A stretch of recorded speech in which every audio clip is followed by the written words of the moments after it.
Да. Още не са ни я дали още.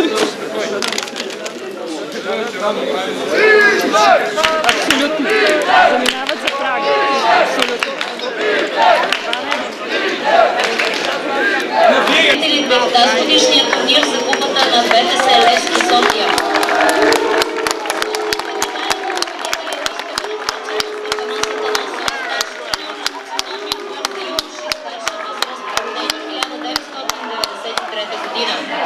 Купата на шампионите ще бъде връчена от Пламен Михов, ръководител направление детско-юношески футбол към Българският футболен съюз.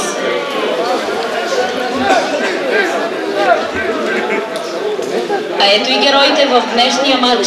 Димитър Илиев, Илия Мунев, Георги Павлов, капитан, Тодор Гочев, Христо Папади, Никола Яначков, Тодор Чаморски, Янко Ангелов, Жак Коен, Николай Иванов, Доминик Аврамов, Александър Иванов, Васил Минев, Кристиян Николаев, Георги Стоичков, Георги Онев и Божидар Димитров. Старши треньор на Левски София е Викторио Павлов, треньори са Пламен Нягин и Руслан Михайлов.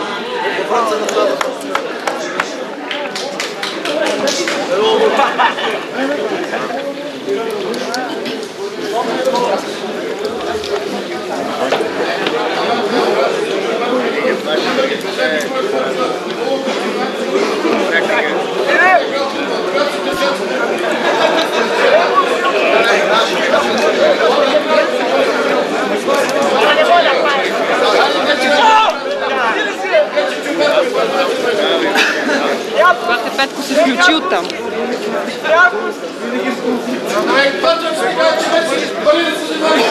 Бате Петко! Бай Петко! Къде отиде брат ми? А, до него. Не бе, той вече не беше. Сашо Бог.